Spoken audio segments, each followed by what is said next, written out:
At my own son's wedding, a wedding I paid for down to the last imported orchid, his new wife looked me dead in the eye and told the staff I should eat in the kitchen. She didn't see me as a mother or even a person. She saw a walking checkbook, an inconvenience in a designer dress. So I smiled, made a single phone call from the edge of the rose garden, and froze their $50 million trust fund. But that was just the appetizer. My real revenge was a dish I was about to serve ice cold.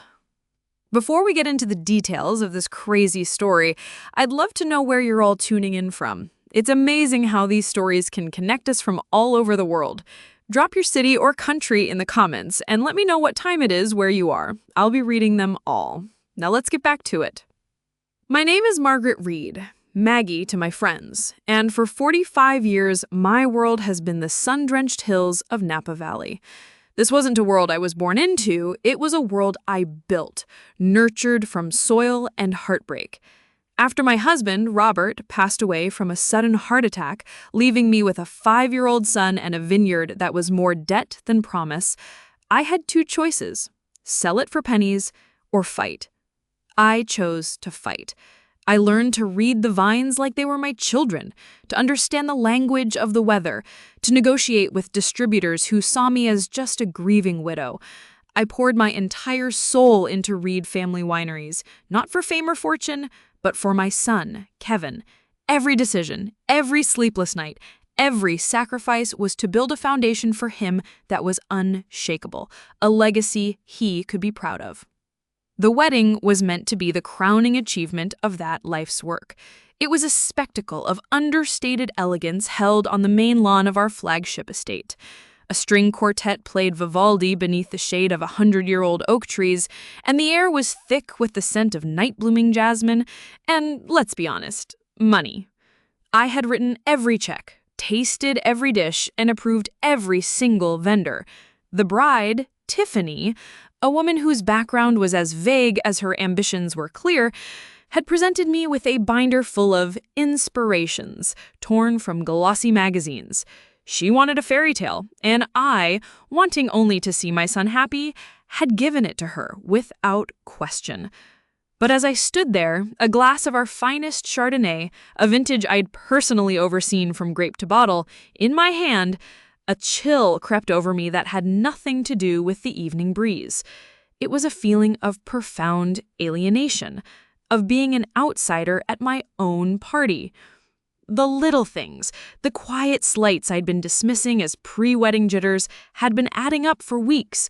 When the invitations went out, I noticed my name was listed simply as Margaret Reed, with no mother of the groom to be found. When I mentioned it to Kevin, he'd laughed. "Oh, Mom, that's a stuffy old tradition. Tiffany wanted a more modern feel." Then came the seating chart for the ceremony. I found my name, the woman who owned the very ground they were standing on, tucked into the third row. I was seated behind Tiffany's yoga instructor and a distant cousin she hadn't seen in a decade. The front row was reserved for her parents and a collection of her trendy, influential friends from San Francisco. Again, Kevin had an excuse. "It's about the photos, Mom. The photographer wanted a certain aesthetic." Each dismissal was a tiny paper cut, insignificant on its own, but together they were beginning to bleed. I saw my history, my traditions, my very role as the matriarch of this family being systematically erased and replaced with her glossy, superficial brand of existence. I tried to tell myself I was being overly sensitive, a mother struggling to let go of her only son. I tried to believe that this was just the awkward blending of two families. I told myself these were just small oversights, the kind of things a modern bride worries about. I was wrong. It wasn't an oversight. It was the beginning of a deliberate erasure, and I was about to find out just how far they would go. The sun dipped below the Mayacamas Mountains, painting the sky in fiery strokes of orange and purple. The string quartet had been replaced by a live band playing smooth jazz, and the low hum of polite conversation mingled with the clinking of glasses. I was seated at the head table, a carefully constructed smile plastered on my face. It felt heavy, like a mask. Kevin was to my right, completely absorbed in a conversation with a tech investor about cryptocurrency, his laughter a little too loud, a little too forced. Tiffany, his bride, sat opposite me, a vision in white lace. Her smile was as bright and hard as the 5-carat diamond on her finger, a diamond I helped Kevin select and pay for. I was trying to make small talk with the woman next to me, a friend of Tiffany's parents whose name I'd already forgotten, when a young waiter approached our table. He moved with a quiet efficiency, his face a neutral mask of professionalism. He probably was a student from the local college earning some extra money to pay for tuition. He was polite, unobtrusive, and good at his job. I ran a hospitality empire. I noticed these things. He moved around the table, refilling water glasses from a crystal pitcher.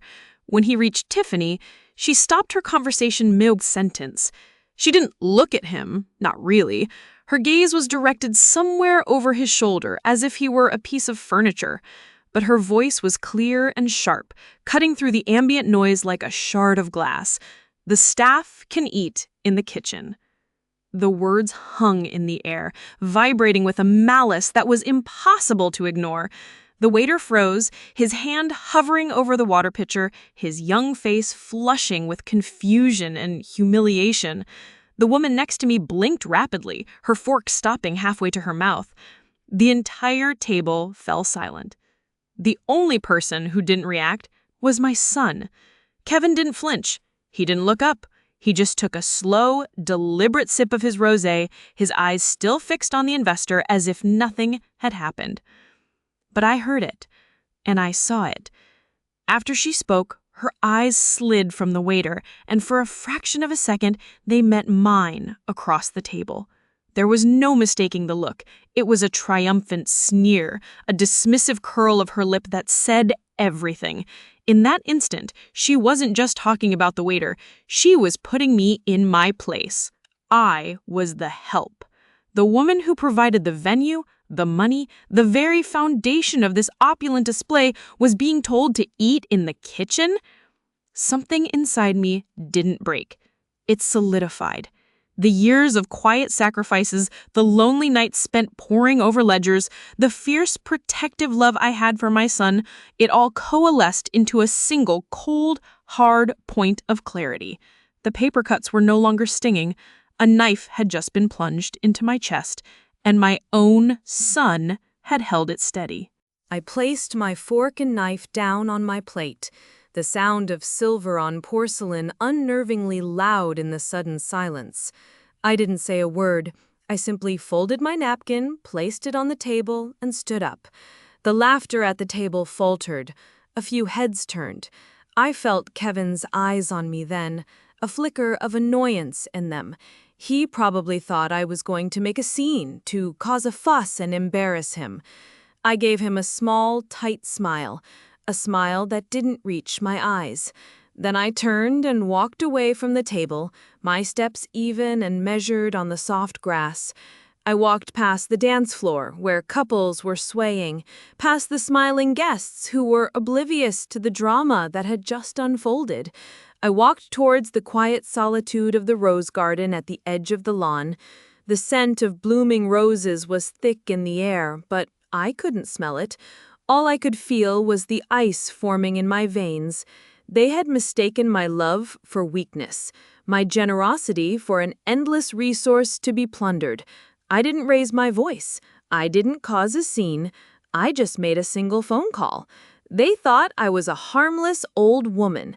They forgot I was the one who built the throne they were sitting on, and that was only my first move. The garden was dark and blessedly quiet. The only light came from the distant, festive glow of the reception tent, a world away from the cold fury that was now my only companion. I found a stone bench tucked away behind a trellis heavy with climbing roses, their scent finally registering, sharp and funereal. The music from the party was a muted thump, the soundtrack to a life I no longer recognized as my own. I took a deep, shuddering breath, the cool night air doing little to calm the tremor in my hands. I wasn't angry anymore. Anger was a hot, messy emotion that clouded judgment. What I felt was something far colder, far more precise. I felt like the CEO of Reed Wineries again, the woman who had faced down bankers and competitors, about to make a difficult but necessary business decision. This was just another hostile takeover, albeit a more personal one. I pulled out my phone, the screen glaring in the darkness.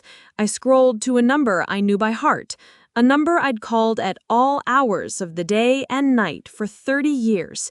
It rang twice before he picked up. Maggie? His voice was calm, professional, a familiar anchor in my swirling thoughts. David had been more than my lawyer. He was my confidant, my strategist, and my friend. He was the one who helped me navigate the labyrinth of probate courts after Robert died, the one who structured the very trust funds I was now about to weaponize. He knew my business inside and out, but more than that, he knew me. He knew the difference between Margaret Reed, the mother, and Maggie Reed, the CEO. "David," I said, my own voice surprising me with its steadiness.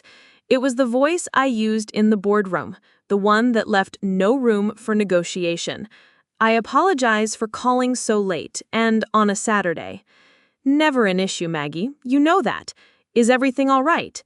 He could hear it in my tone, the complete absence of warmth, the chill of a decision already made.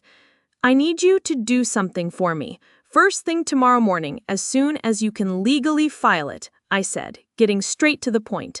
"Freeze the transfer for Kevin's $50 million trust fund, the one that was supposed to activate upon his marriage." There was a brief, pregnant pause on the other end of the line. It wasn't a pause of surprise, but of calculation. David never questioned my motives in the heat of the moment. He only clarified my instructions to ensure they were legally airtight. "Freeze it or begin proceedings to dissolve it," I said. "Freeze it for now." The word dissolve was still too final, too painful to say out loud even though I knew in my heart that's where this was heading. "Indefinitely. List the reason as pending a full fiduciary review. I want it locked down so tight that not a single penny can be moved, not a single share of stock can be touched. I want it in absolute stasis." "Understood," he said, his voice clipped and efficient. I could almost hear him making a note on a legal pad. "Is there anything else?" "Not for now, David. Thank you for always being there." "Anytime, Maggie. That's what I'm here for." I ended the call and slipped the phone back into my evening bag. A sense of profound, grim satisfaction settled over me. That trust fund was my wedding gift to Kevin. It wasn't just money. It was freedom. It was meant to be the start of his own legacy, a way for him and his new wife to build a life of complete financial independence, free from the day-to-day pressures of the business he was set to inherit. It was a gift of love, of trust, and they had spat on it. I stood up and smoothed down the silk of my dress. I could see them through a gap in the trellis, silhouettes dancing under the fairy lights. Kevin had his arm around Tiffany, whispering something in his ear that made her laugh, a bright, tinkling sound that now grated on my nerves like nails on a chalkboard. They were dancing, oblivious, thinking their future was secure, a $50 million cushion waiting for them to land on. They thought the name on the invitations was just for prestige. They thought the money was just a number on a statement. They would soon learn that both came with a price. But what they didn't know was that this trust fund was the least of their worries. I had already discovered something far more sinister they had planned just weeks before the wedding bells ever chimed, before the public humiliation. It was a Tuesday afternoon, and I was in my study at the main house, reviewing the quarterly reports from our East Coast distribution network. The study is my sanctuary, my fortress of solitude, walled with dark oak and filled with books on viticulture, business strategy, and biographies of people who built things to last. It's where the real work of the empire gets done. Kevin and Tiffany appeared at my door, their smiles so bright they seemed to generate their own light. It was unusual to see them on a weekday, especially together. Tiffany was holding a thick manila folder, clutching it to her chest like a prize. "Mom, so glad we caught you," Kevin began, leaning down to kiss my cheek. The gesture felt rehearsed, a pantomime of affection.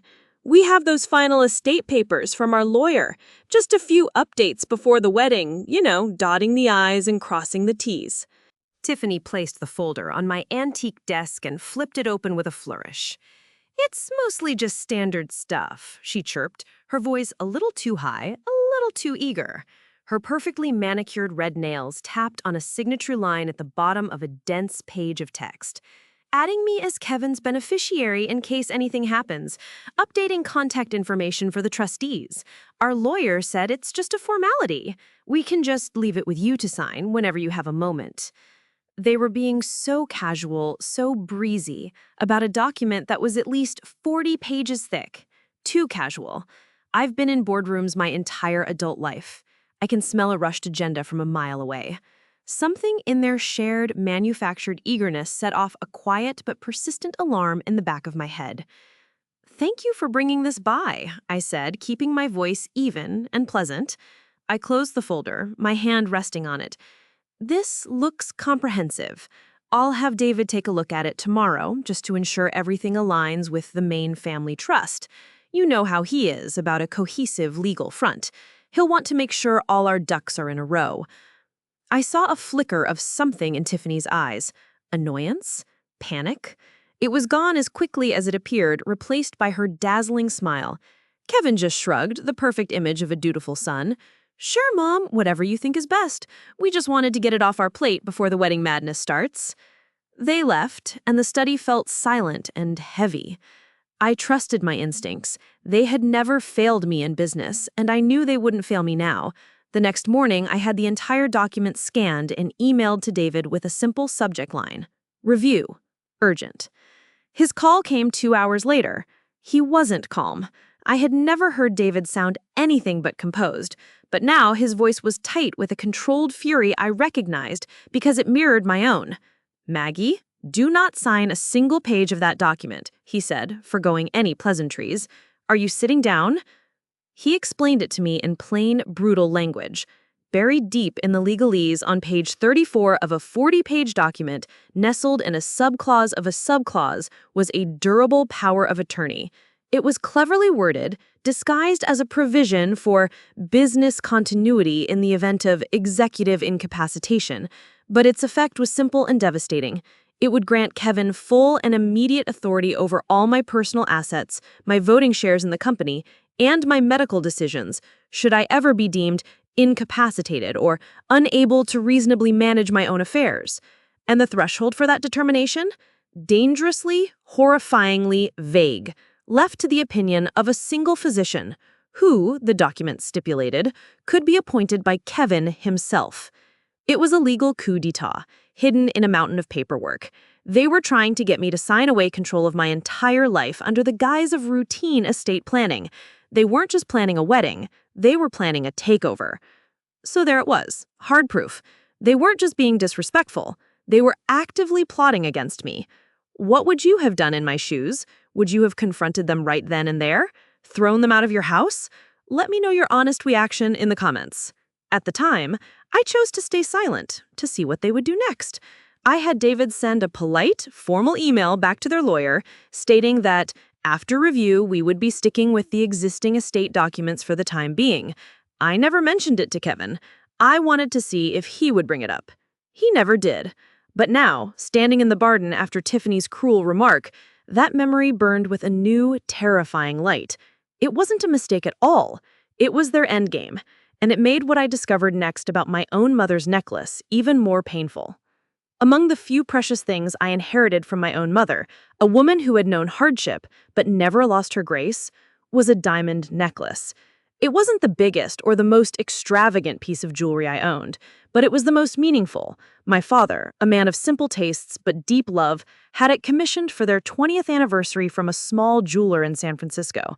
My mother wore it at my wedding, at Kevin's christening, at every significant family event until the day she passed. It was our history, distilled into platinum and fire. It represented generations of strong women who had built things, survived hardships, and passed down their strength, not just their wealth. It was, to me, sacred. When Tiffany was planning her bridal look, she had seen the necklace in a family photo album displayed in the library. She had become utterly fixated on it. "Oh, Maggie, it's a tradition, right? The bride wears it. It would be my something borrowed," she had gushed, clapping her hands together. It wasn't a tradition, not for brides outside the bloodline, but I saw the hopeful look in Kevin's eyes, his silent plea for me to appease his fiancée. So, against my better judgment, I had reluctantly agreed. I thought perhaps sharing this piece of our family with her would make her feel like she truly belonged. What a fool I was. 2 days before the wedding, my longtime housekeeper and confidant, Sarah, came to me in the study. Sarah has been with me for over 25 years. She sees and hears everything, and her loyalty is as solid as the oak trees outside. She was wringing her hands, a sure sign she was deeply distressed. "Mrs. Reed," she began, her voice low and hesitant, "I don't know if it's my place, but I overheard something that I think you need to know. It's about the necklace." She explained that she had been dusting in the main hall when Tiffany was on her phone, speaking loudly to a friend, her voice carrying through the house. "You won't believe it, Chelsea," Tiffany had crooned into her phone, laughing. "I took Maggie's old necklace to Peterson's downtown for an appraisal, just to get the insurance value updated for the wedding festivities. It's worth almost $250,000. Can you believe it? For that dusty old thing?" My heart sank. Mr. Peterson had been our family's trusted jeweler and appraiser for 40 years. He was a dear, gentle friend who had known my mother. The idea of Tiffany, a stranger, taking my mother's legacy to him felt like a profound violation. But Sarah wasn't finished. Her face was pale. "The thing is, Mrs. Reed," she said, I heard her ask her friend, "I wonder what the resale on something like that is. Not that I would, of course. But it's good to know, right?" The "of course" was a lie, and we both knew it. After Sarah left, I sat in my study for a long time, the silence ringing in my ears. The audacity was breathtaking. Then, with a heavy heart, I picked up the phone and called Mr. Peterson myself. "Henry," I said, after we'd exchanged the usual pleasantries about our families and the weather, "my future daughter-in-law, Tiffany, brought in my mother's diamond necklace recently." "Ah, yes. Maggie, a stunning piece, truly magnificent craftsmanship. She said it was for insurance update for the wedding festivities." I took a breath, steeling myself. "Henry, you are an old friend. I need you to be completely honest with me. What else did she ask?" There was a pause on the line. Mr. Peterson was the soul of discretion. "Well," he said slowly, his voice laced with discomfort, "she did inquire about its liquidity." That was the word she used. She asked what a piece like that might fetch on the open market should one ever need to sell in a hurry. I told her, of course, that its sentimental value was priceless. Priceless. To me, yes. But to Tiffany, it clearly had a number attached. She wasn't just borrowing a piece of jewelry, she was assessing an asset. She was looking at my mother's memory, my family's history, and wondering how quickly she could turn it into cash. She wasn't wearing a piece of my history. She was wearing a price tag. Right then, I decided she wouldn't be wearing it for much longer. I sent Sarah upstairs with one simple instruction, right in the middle of her glamorous photo shoot. The wedding ceremony was over, a beautiful, hollow affair. The brief period between the I do's and the start of the reception was a whirlwind of orchestrated photography. Tiffany had hired a famously expensive photographer from Los Angeles, a man known for his dramatic magazine-style shots. He was directing a scene on the grand marble staircase of the main house, a staircase my husband had designed himself. Tiffany was the star, of course, radiant in her ridiculously expensive white gown, with my mother's necklace sparkling at her throat like a trophy she had won. She tilted her head this way and that, laughing for the camera, the picture of bridal bliss. Kevin stood beside her, his smile as practiced as hers. That was when I sent to Sarah. I didn't go myself. That would have been too theatrical, too emotional. That would have been playing their game. This required a touch of cold, impersonal efficiency, a clear message that this was not a negotiation. Sarah, with her calm demeanor and unwavering professionalism, was the perfect messenger. I gave her a small, empty velvet pouch, the one the necklace was always kept in. Her instructions were simple, clear, and to be executed without deviation. She walked up the marble staircase, her sensible shoes making no sound against the stone. The photographer was in the middle of a command, his voice booming in the cavernous hall. "Okay, Tiffany, a little more joy. Think about your amazing future. Give me love, people. Give me passion." Sarah stopped just at the edge of the scene, a quiet, unassuming figure in her simple black dress. She waited for a brief lull as the photographer checked his light meter, barking at an assistant to adjust a reflector. Then, her voice, polite but firm, cut through the air with the precision of a surgeon's scalpel. "Excuse me, Mrs. Reed has requested the immediate return of her mother's necklace." The photographer lowered his camera, an annoyed expression on his face. Kevin blinked, confused, as if he couldn't process the words. Tiffany's perfect smile faltered. She let out a little tinkling laugh, a sound full of condescension. "Oh, Sarah, don't be silly. We're not finished with photos yet. Tell Maggie she can have it back after the reception. We're in the middle of something important here." She waved a dismissive hand and turned back to the camera, ready for her close-up. Sarah did not move. She did not react. She simply repeated the instruction, her voice a little louder this time, devoid of any emotion, making it all the more powerful. Mrs. Reed's instructions were for its immediate return. "Now, please." The atmosphere on the staircase shifted instantly. The forced joy evaporated, replaced by a thick, uncomfortable silence. The assistant photographer lowered his reflector.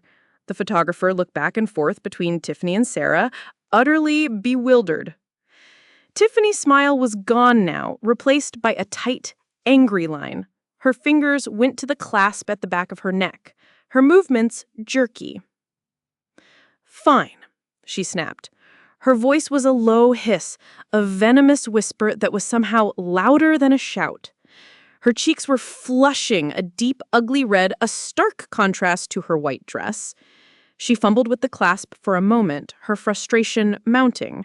Finally, she unhooked the necklace and practically thrust it at Sarah, her eyes shooting daggers of pure hatred. Sarah took the priceless heirloom, her expression unchanging.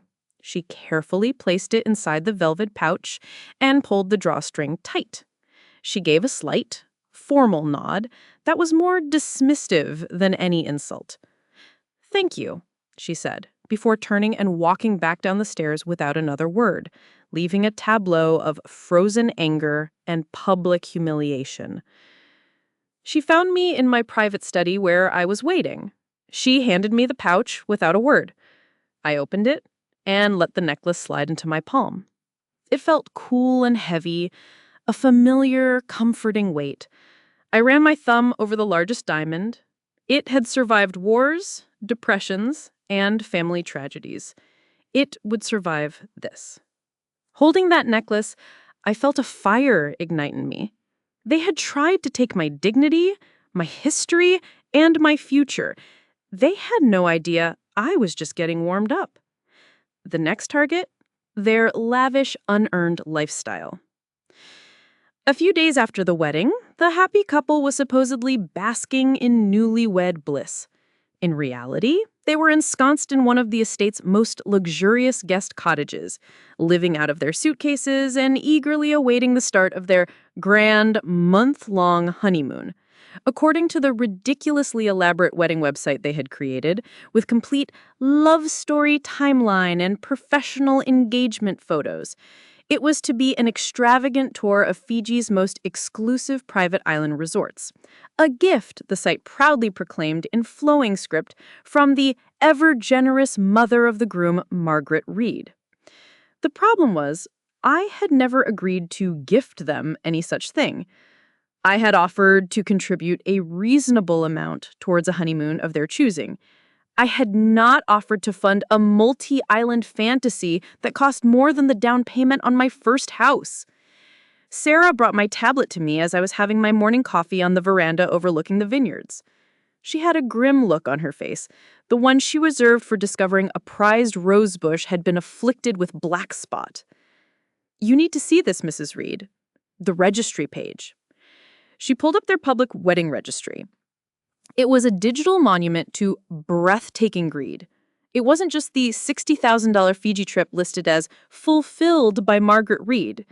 They had taken my general offer of a home furnishing gift and translated it into a $25,000 credit at a hideously overpriced modern furniture store in San Francisco. They had added a set of custom monogrammed Italian luggage for $5,000 and a wine cellar starter fund for $10,000, as if they didn't live on one of the most famous wineries in the world. All told, they had unilaterally accepted merely $100,000 in gifts on my behalf, forging my generosity to impress their friends and furnish their future. The invoices, I discovered, with a quick call to my CFO, had already been sent to my financial office, marked as pre-approved by K. Reed. This wasn't just entitlement. This was blatant, unadulterated fraud. I picked up my phone, my fingers steady. "David," I said when he answered, "I'm sending you a link to a website. It's a wedding registry. I want you to look at every single item marked as a gift from me. I want every pending payment, every single invoice connected to it, frozen and canceled immediately. Contact the vendors directly. List the reason as unauthorized and potentially fraudulent activity. I want their travel agent to get the notification within the hour." David's response was immediate and laced with a grim satisfaction of his own. "It's as good as done, Maggie. I'll enjoy this." The fallout was swift and, for me, deeply satisfying. The post-wedding brunch was held at a trendy, farm-to-table restaurant in St. Helena 2 days later. I made sure to attend, dressed in a cheerful yellow suit. The air was thick with the scent of artisanal bacon and gossip. I positioned myself near a group of Tiffany's friends from the city and pretended to be admiring the floral arrangements. "Did you hear?" one of them whispered, leaning in conspiratorially over her mimosa. "The travel agency called Tiffany this morning. Apparently, there was a payment issue with the honeymoon funds. The credit card was declined. The entire trip has been canceled." Another woman gasped, her eyes wide. "No, but I thought her mother-in-law was paying for everything. That's what Tiffany told us. She said Maggie was thrilled to send them." I could see them across the sun-dappled patio. Tiffany's face was a mask of strange cheerfulness, but her eyes were darting around the room full of panic. Kevin was laughing too loudly at a story someone was telling, his body language as stiff and unnatural as a mannequin. They knew people were whispering. They knew they had been exposed. The foundation of their carefully constructed image was crumbling, and it was happening in real time, in front of the very people they were so desperate to impress. Watching them squirm was satisfying, but I knew I needed more than just whispers and bounced payments. I needed irrefutable proof of their treachery. What do you guys think so far? Is this going too far, or is it exactly what they deserve? Let me know in the comments. Because what I did next, well, let's just say I decided to listen in on their private conversations. The days following the brunch were quiet, deceptively quiet. Kevin sent a single, breezy text message that evening. "Hey, Mom, brunch was great. So fun. Talk soon." It was a blatant and almost pathetic attempt to pretend nothing was wrong, to sweep the public humiliation of their canceled honeymoon under the rug as if it were a minor inconvenience. They were hoping I would just get over it, that my anger would fade with time, and the money would start flowing again. They had no idea that my anger had already cooled into something far more dangerous: purpose. My resolve was only hardening. The attempted power of attorney, the appraisal of my mother's necklace, the fraudulent gift registry. Each incident was a piece of a puzzle, and the picture it was forming was of two deeply manipulative and morally bankrupt people, one of whom was my own son. I couldn't trust anything they said to my face. Their smiles were masks, their words were weapons. I needed to know what they were saying behind my back. I needed to know the truth. It was a line I never in my life thought I would cross. Spying on my own child, on anyone, felt like a profound betrayal in itself, a violation of the very principles of trust and privacy I held dear. But I wasn't doing it as a mother anymore. I was doing it as the guardian of my legacy, as a woman protecting herself from a clear and present threat. They had already shown they were willing to commit fraud and legal deception.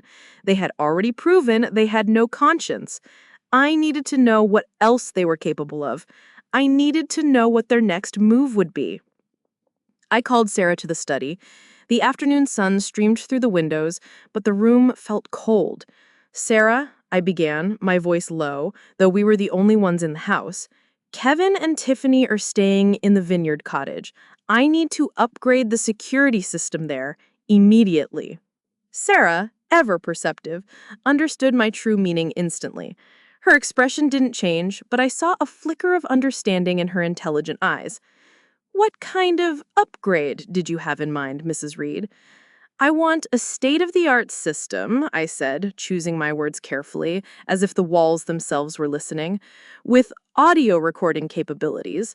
For insurance purposes, of course. In the main living area, I want it to be completely discreet, invisible." I felt a pang of guilt as I said it.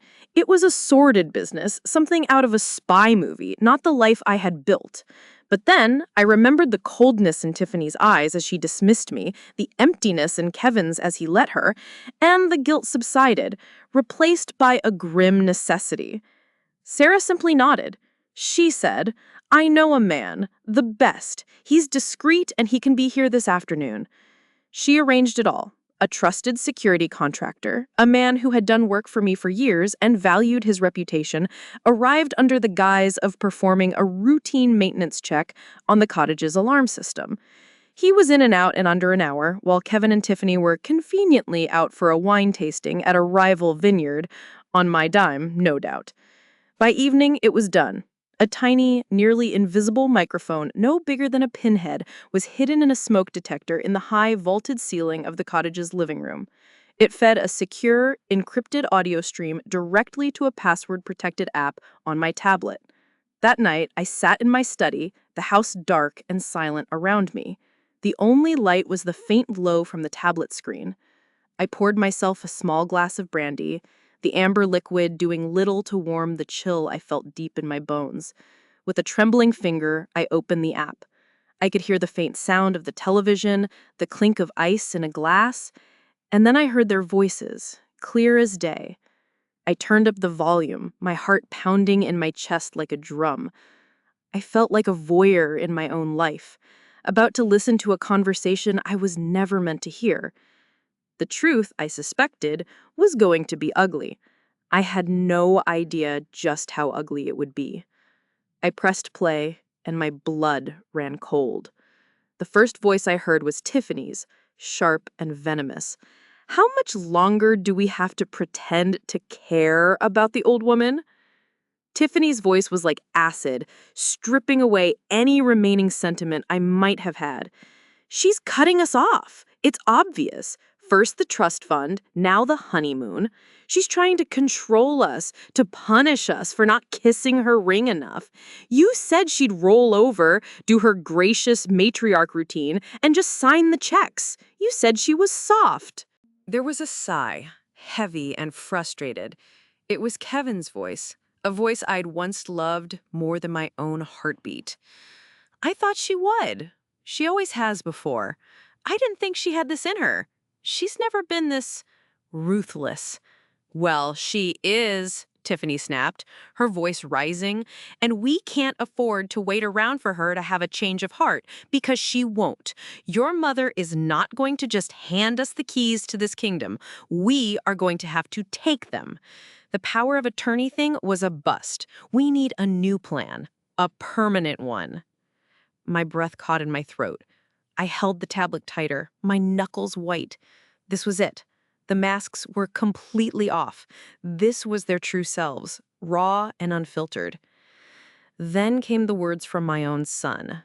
The words that would methodically, systematically shatter the last remaining fragment of the love I had for the man he had become.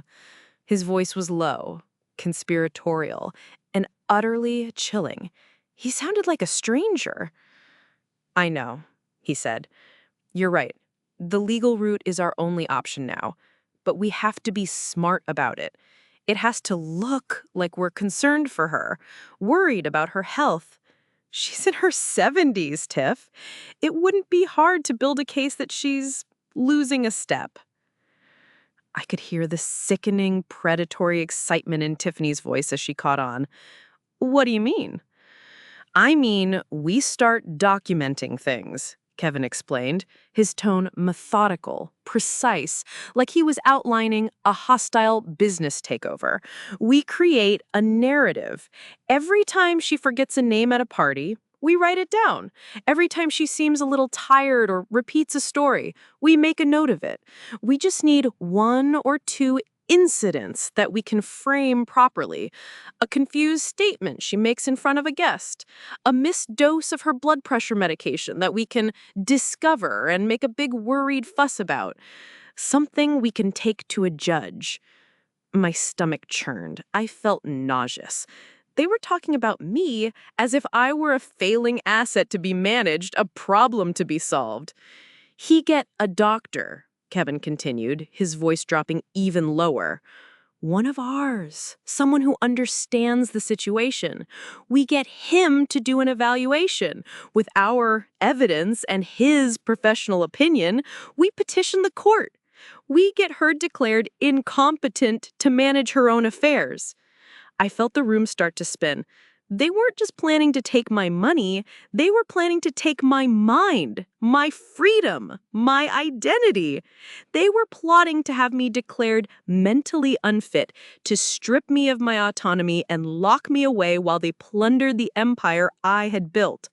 The power of attorney document hadn't been their first move. It was just one part of a much larger, much monstrous plan. Tiffany's voice dropped to a near whisper, laced with poison and anticipation. "What do you mean?" "And then," Kevin said, the finality in his tone like a death sentence, "a conservatorship is established with me as the sole conservator. I'll have control of everything. The business, the accounts, her medical care. Everything. We just have to be patient, play the part of the loving, worried children, and wait for her to slip up.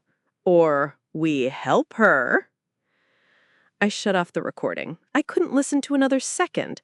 I stumbled to my feet and walked to the window, staring out into the dark, unseeing. Tears streamed down my face, but they weren't tears of sadness. They were tears of pure, unadulterated rage. My own son, my child, the boy I had raised, protected, and loved beyond measure, was plotting to strip me of my sanity for money. It was a betrayal so profound, so complete, that it felt like it had ripped a hole in the fabric of the universe. They didn't just want my money, they wanted to erase me, to lock me away and declare me crazy. They thought they were setting a trap.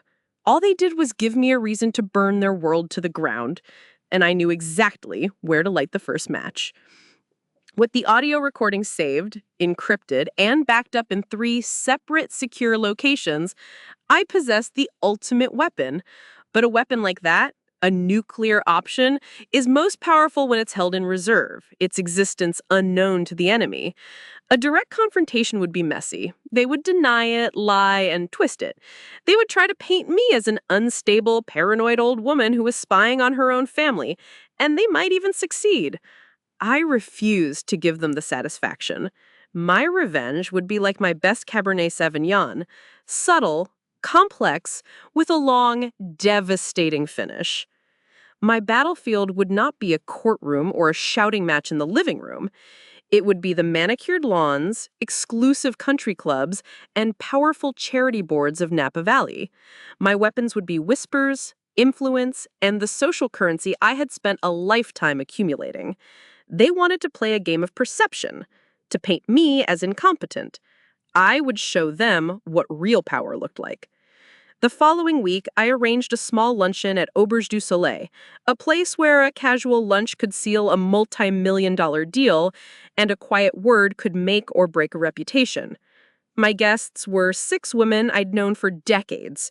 There was Eleanor Vance, the matriarch of a rival winery whose family had been in the valley for 5 generations. There was Judge Catherine Miller, retired from the federal bench, but still the most respected legal mind in Northern California. And there was Beatrice Fairchild, the formidable head of the valley's most powerful charitable foundation. These women were the gatekeepers of Napa society. Their approval could make a career, and their disapproval could quietly, efficiently end one. We sat on a sun-drenched terrace overlooking the valley, making small talk about the disappointing harvest and our respective grandchildren. I didn't mention Kevin or Tiffany by name. I didn't need to. As the waiter poured a crisp Sauvignon Blanc, I let the first pearl drop into the conversation. "I've been doing a great deal of thinking about my legacy lately," I said, swirling the wine in my glass and staring thoughtfully into the distance.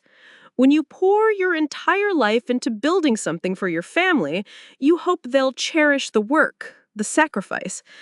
But sometimes," I sighed, a carefully crafted note of melancholy in my voice, "they just see the building, not the blueprints. They see the assets, not the soul." The women nodded, their expressions knowing and sympathetic. Each of them, in her own way, understood the complex, often painful dynamics of family wealth and entitlement. I continued, letting the silence stretch for a moment. "I've decided it's time to adjust the estate. I'm moving a significant portion of my resources away from the primary family trust and into a new initiative I'm creating. A foundation dedicated to supporting and mentoring young women who want to start their own businesses here in the Valley. I want to invest in builders, not just inheritors." The message, though unstated, was as clear as the wine in our glasses. I was cutting my family out and redirecting my vast fortune. Judge Miller placed a comforting hand on my arm. "Maggie, that is a wonderfully noble cause. The Valley needs more of that." Beatrice Fairchild, ever the pragmatist, was more direct. "Let me know when you're ready to announce it. I can make sure the right people are in the room. We can feature it at our next fundraising gala. It would send a very powerful message." I didn't need to say another word. The whispers, the most potent currency in a place like Napa, had begun. The effect was almost immediate. By Friday, Sarah informed me that a major corporate sponsorship for a local museum gala Tiffany was co-chairing had been indefinitely postponed due to a shift in philanthropic focus. The following week, a critical zoning variance for a boutique hotel project Kevin was championing was mysteriously tabled by the county board for further environmental review. No one could trace it back to me. There were no fingerprints. It was just the natural, silent shifting of power when the Valley's key players sense a change in the wind. I had spent 40 years building my reputation on integrity and hard work. They had spent a few months trying to build theirs on my name. Influence doesn't have to shout. Sometimes a whisper in the right room is all it takes. But this was just the beginning of dismantling their public image. Next, I went for the very foundation of their perceived wealth. For years, I had maintained a separate, private portfolio of assets, completely independent from the main Reed Family Wineries Corporation. I called them my ghost holdings because they worked best when unseen. They were quiet, strategic investments I had made with my own profits, long before Kevin had ever learned to read a balance sheet. There was a small but luxurious inn in Calistoga, famous for its mud baths and discretion. There was a block of prime commercial real estate in downtown Napa that housed 3 of the valley's most popular restaurants. There were the licensing rights to a line of artisanal olive oils and vinegars, a small but highly profitable venture. And there was a significant, non-voting stake in a boutique hotel chain that was rapidly expanding. These were my safety net, my secret project, a testament to my own continued business acumen. Kevin knew of their existence, of course. The steady, impressive profits they generated were funneled into the main company's accounts, where they artificially inflated the performance of the divisions he was supposed to be managing. He loved to take credit for them in board meetings, pointing to the robust numbers as proof of his own brilliant leadership. He never bothered to ask for the details of the underlying assets. To him, they were just numbers on a page, more evidence of the empire he believed he was destined to command. He never understood that these successes were merely scaffolding I had built around him, holding him up and making him look good. Now, it was time to tear the scaffolding down. One Monday morning, I sat down with David in my study. I had a single sheet of paper with a list of the 4 ghost holdings. It's time to liquidate the ghosts, I said. I want them severed from the parent company immediately and silently. We worked with precision of surgeons conducting a delicate operation. On Tuesday, the inn in Calistoga was sold in a private off-market deal to a buyer in New York I had been cultivating for months. The transaction was handled through a shell corporation and was utterly untraceable. By Thursday, the commercial real estate was transferred into a newly formed private trust, with me as the sole trustee and my new foundation as the beneficiary. The olive oil brand, which Tiffany had once expressed a casual interest in turning into her own passion project, had its licensing rights reassigned to a women's co-op in Sonoma. The stake in the hotel chain was sold, and the capital was moved to a private investment account in Switzerland that Kevin had no knowledge of and no access to. It wasn't a wrecking ball. It was a series of precise, surgical cuts, removing the hidden supports one by one. I was extracting my assets, my ingenuity, and my capital from the corporate structure, leaving behind only what Kevin had actually managed on his own, which, as I knew, was not nearly as impressive as he or the board believed. The first tremors hit the following week. Sarah brought me the agenda for the upcoming quarterly board meeting, which had been moved up by 2 weeks at Kevin's urgent request. "Mr. Reed has requested an emergency closed session," she said, her face impassive. "The agenda item is listed as addressing significant and unforeseen portfolio irregularities and strategic financial shortfalls." Later that afternoon, David called, and for the first time in weeks, I heard a hint of amusement in his voice. Kevin is in a full-blown panic. He's going crazy. He can't figure out where the money has gone. The projected profits for his divisions have suddenly evaporated, and he's facing a massive deficit. He's blaming market fluctuations, accounting errors, even corporate espionage. Everything but the truth. He's completely out of his depth. Do you want to attend the meeting? I looked out my window at the rows of grapevines, standing strong and secure in the afternoon sun. "No," I told him. "I think I'll skip this one." Let him stand before the board alone. Let him try to explain the holes in a ship he never learned how to build. Let him feel the ground disappearing from beneath his feet. The emergency board meeting was, by all accounts from David, a complete and utter disaster for Kevin. Without the silent, steady income from my ghost holdings propping up his numbers, his divisions were exposed for what they were: poorly managed, barely profitable, and, in some cases, running at a significant loss. He was humiliated, stammering through a presentation full of excuses and blame, unable to answer the board's pointed questions. The illusion of his competence, an illusion I had carefully maintained for years, had been shattered in the space of a single afternoon. 2 days later, he showed up at my house unannounced. He bypassed the intercom at the main gate, using an old code he thought I wouldn't have changed. Sarah intercepted him at the front door, but I told her it was all right. I wanted to see this. I wanted to see him. I met him on the veranda. I didn't invite him inside. He looked haggard, a deep exhaustion in his eyes that had nothing to do with hard work. It was the look of a man whose comfortable, entitled world was collapsing around him, and he had no idea why. We stood there in an awkward, heavy silence. The scent of lavender from the garden hung between us. "Mom," he began, his voice raspy. He couldn't meet my eyes. He stared at a point somewhere over my shoulder. "I don't know what's happening. The company, the board, everything is falling apart. I need your help. I need you to talk to them."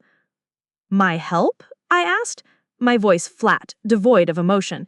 "You seem to have everything well in hand. At the wedding, you were confidently discussing portfolio diversification with investors." He finally looked at me, his eyes pleading, desperate. "I know things have been intense. I know you're upset about the wedding with Tiffany. She makes mistakes. She can be thoughtless, but her heart is in the right place. She's just young and insecure." The lie was so blatant, so insulting to my intelligence that I almost laughed. Instead, I just stared at him, my silence a more powerful accusation than any words could ever be. I let him sit with the lie, with the knowledge that I knew it was a lie. He seemed to realize that path was a dead end. He fumbled in his jacket pocket and pulled out a folded yellowed piece of paper. He unfolded it carefully, as if it were a sacred relic. It was a child's crayon drawing, a stick figure of me with wild curly hair, wearing an apron and holding a tray of what were supposed to be cookies. At the top, in clumsy backward letters, it said, "My mommy is a boss." "I found this," he said, his voice thick with a manufactured emotion that was almost convincing. "In an old box from the attic. I wanted you to have it. I wanted to remind you, to remind us, of how things used to be. I love you, Mom. Can't we please just start over?" Something in my chest tightened. A ghost of an echo of the mother I used to be, the one who would have melted at this pathetic, manipulative gesture, who would have pulled her son into a hug and promised to make everything okay. But that woman was gone. He and his wife had killed her. I looked from the childish drawing to his desperate 35-year-old face, and then I made myself remember his voice on the recording. His cold, methodical voice planning to have me declared insane. I pushed the drawing back towards him across the small table. "I remember the woman in that drawing," I said, my voice quiet, but as hard and unyielding as steel. "I remember her very well. She worked herself to the bone for her son. She stayed up all night worrying when he was sick. She loved him more than anything in the world." I paused, letting the words hang in the air, letting him feel their weight. "But she doesn't live in the same house as the woman you planned to have declared mentally incompetent. She doesn't share a family with the man who plotted to take everything from her because he was too lazy and too greedy to build anything for himself." His face went pale, a sickly grayish color. The performance fell away, replaced by raw, uncomprehending shock. He knew that I knew. "So, that's it then," he whispered, his voice trembling. "It's over? Apology isn't a door you can walk through, Kevin," I said, my voice softening just a fraction, not with forgiveness, but with a final, weary sadness for the boy he once was.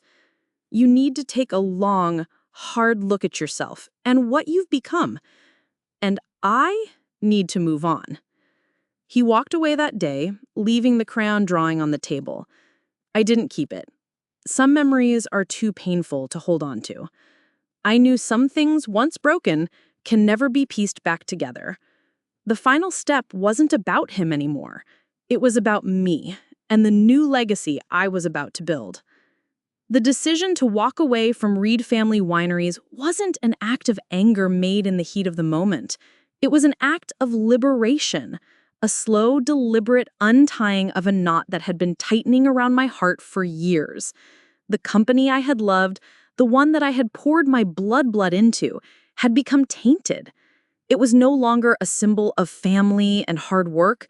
It had become a monument to the greed and betrayal that had taken root in my own home. To save its soul, and more importantly, my own, I had to let it go. I had to perform a radical amputation to save the patient. One Friday morning, before the sun had even risen over the Mayacamas Mountains, casting the valley in a soft gray light, Sarah and I walked into my corner office for the very last time. We brought empty boxes and a thermos of strong black coffee. For 4 hours, we packed a lifetime.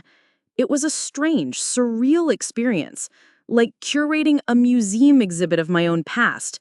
45 years of sketches, blueprints for the tasting rooms and the guest cottages, fabric swatches for chairs that had long since been reupholstered, old ledgers with my own handwriting from the early days when every penny was precious and accounted for.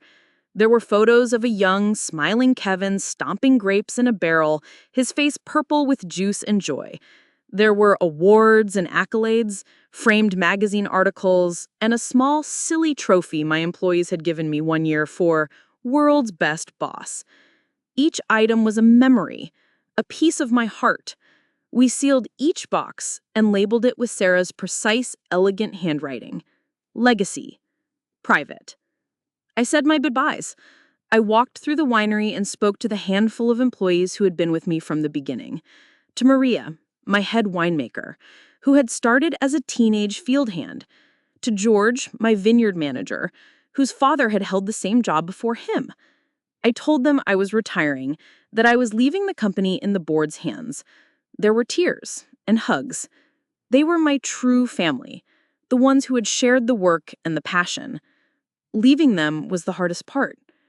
The only thing I left behind in that office was the heavy brass nameplate on my mahogany desk. It read, Margaret Reed, Founder. The word founder now felt like a historical fact, a part of the past. It was time to write a new title for myself. By mid-morning, David had the press release ready. It was short, elegant, and brutally to the point. After 45 years of visionary leadership, Margaret Reed is stepping down from her role at Reed Family Wineries, effective immediately. She will be dedicating her time and resources to her new philanthropic venture, the Reed Initiative, a foundation focused on supporting women in entrepreneurship and the viticultural arts. There was no mention of a successor, no mention of family, no mention of Kevin. The omission was a statement in itself, a deafening silence that I knew the business world would read between the lines. I was severing ties, completely and irrevocably. We didn't linger. We drove straight from the office, not to the main estate that now felt like a mausoleum of broken promises, but north, towards the clear, cold beauty of Lake Tahoe. I had purchased a small, cedar-shingled cottage on the shore, a place of pine trees and quiet water. It was my future. As Sarah and I were unpacking books, my phone rang. An unknown number. I knew who it was. I answered. Mom? It was Kevin. His voice was stripped bare, all the arrogance and entitlement gone. It was just the voice of a lost boy. I saw the press release. I don't understand. Can we please just talk? Not about money, not about the company, just us. I looked out the window at the lake, its surface as calm and clear as my own mind finally felt. I said yes. Not because I thought we could find reconciliation, but because I needed to see him one last time, to see the man who stood there when all the props of the empire, the money, the status, the power, had been taken away. I have come this far. I've been sharing some very personal, very painful moments with all of you, and I can't thank you enough for sticking with me on this journey. Your presence here, listening to my story, means more than you know.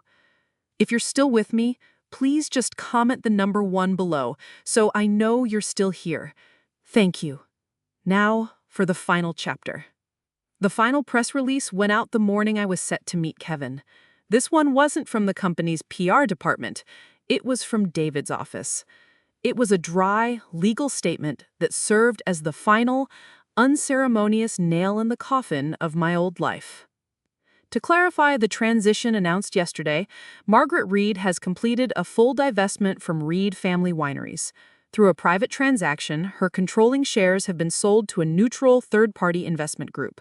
She retains no financial, advisory, or legal ties to the company she founded. Furthermore, the previously announced $50 million family trust, established in 2010 for the benefit of Kevin Reed, has been legally dissolved by its grantor. The capital from said trust has been redirected to serve as the foundational endowment for the Reed Initiative. It then went on to detail the mission of the initiative. The initiative's inaugural mission will be to provide grants and mentorship opportunities for women of color seeking to establish businesses in the American wine industry. That last line was for Tiffany, a final, silent message delivered on the pages of the Wall Street Journal. I was taking the money she had schemed and plotted for, the money she felt so entitled to, and I was giving it to the very kind of ambitious, hardworking women she would have looked down upon with disdain. I was turning her greed into a force for good. The headlines were immediate and sensational. Napa matriarch exits empire, redirects millions in shocking move. Reed wineries in turmoil after founder's abrupt departure. My story, my narrative, was now firmly in my control. Kevin's name was conspicuously absent from all of it. He had been rendered a footnote in his own family's history, the son who had lost an empire. I didn't have to wait long for the rest of the story to unfold.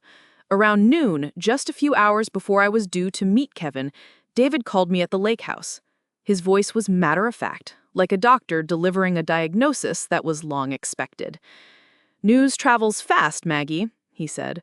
"I just got a call from a colleague in San Francisco, a prominent divorce attorney. He's been retained by Tiffany. She filed for divorce from Kevin this morning, as soon as the markets opened and the news hit the wires." I didn't react. I just listened, a strange sense of calm washing over me. It was exactly as I had expected. "The petition," David continued, a note of disgust in his voice, cited irreconcilable differences and, get this, the unexpected and total loss of financial security due to the actions of a third party. She's trying to position herself as a victim. "Let her try," I said quietly. "And Kevin?" I asked. "From what I hear, he's in freefall. The board held an emergency meeting this morning and removed him as acting CEO. They've installed an interim leader from the investment group. His position is tenuous, at best. He lost the ship, and now he's lost his co-captain in the mutiny." It was a quiet, almost anticlimactic end to their grand, greedy plans. Their marriage hadn't been a partnership, it had been a business merger, a hostile one. And when the primary asset, my wealth, had been removed from the equation, the merger was immediately and unceremoniously dissolved. Without the promise of an empire to inherit, Tiffany had no use for my son. Their entire relationship was a house of cards, and I had simply removed the bottom one. The rest had collapsed on its own. Now, all that was left was one final conversation, a post-mortem on a family that was no more. I met Kevin at a small, neutral cafe halfway between Napa and Lake Tahoe. It was an anonymous place, with formica tables and the smell of burnt coffee in the air. He looked smaller somehow, defeated. The expensive, custom-tailored suit was gone, replaced by a wrinkled polo shirt and jeans. The arrogant polish was gone. He was just a man in his 40s who had lost everything and was only now beginning to understand what everything truly meant. We sat in silence for a few moments, stirring our coffees. The silence was filled with the ghosts of everything we had been to each other. He finally said, "She left me," his voice flat, stating the obvious. "Packed her bags and was gone this morning. Her lawyer sent a letter." I just nodded, taking a sip of my coffee. It was bitter. He continued, "She said it was my fault," a bitter, self-pitying edge to his voice, "that I didn't manage you correctly, that I was weak." "And what do you think, Kevin?" I asked, my voice gentle, not goading, but genuinely curious. What do you believe? He looked up from his coffee cup, and for the first time since he was a small boy who had broken my favorite vase, I saw genuine, gut-wrenching remorse in his eyes.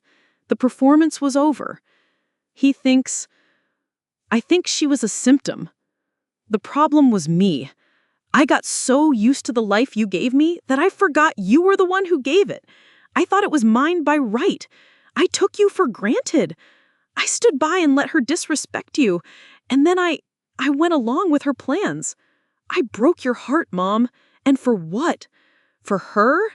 For money I didn't even earn? I lost everything that ever mattered. Tears were welling in his eyes, real tears this time. The little boy with the crayon drawing was in there somewhere, buried under years of entitlement and moral weakness. Maybe now, having lost it all, he might finally find him again. What you do now, Kevin, is up to you, I said softly. It was the last piece of advice I would ever give him. You can let this destroy you, or you can learn from it. You can build something of your own, something honest, even if it's small. It will be hard, but it will be yours. We left it at that. There were no hugs, no false promises of a future reunion. The damage was too deep, the betrayal too profound for that. But for the first time in a very long time, I felt a flicker of hope for him. The real work of his life, the work of building a character instead of just living off a trust fund, was just beginning. As for me, my work was taking on a new, more joyful shape. My days are filled with purpose now. I review business plans from bright, ambitious young women with fire in their eyes and soil under their fingernails. I mentor them, guide them, and give them the leg up that I never had. The headquarters for the Reed Initiative is being built, not on my old land, but on a new plot overlooking a new valley. And on the cornerstone, I've asked them to engrave a simple phrase: tell the truth, even if it costs you everything. My story is about wine and vineyards, but the feelings of being overlooked, disrespected, and taken for granted by the very people you love most are universal. The most important lesson I learned is that you must never let anyone else write your story's ending. Your value isn't determined by how others treat you, it's determined by how you demand to be treated. Have you ever had to make a difficult choice to protect your own dignity? Have you ever had to cut ties with someone you love to save yourself? Please share your story in the comments below. Your experiences matter, and they can give strength to others who are feeling lost. Your voice deserves to be heard. Thank you for listening to my story.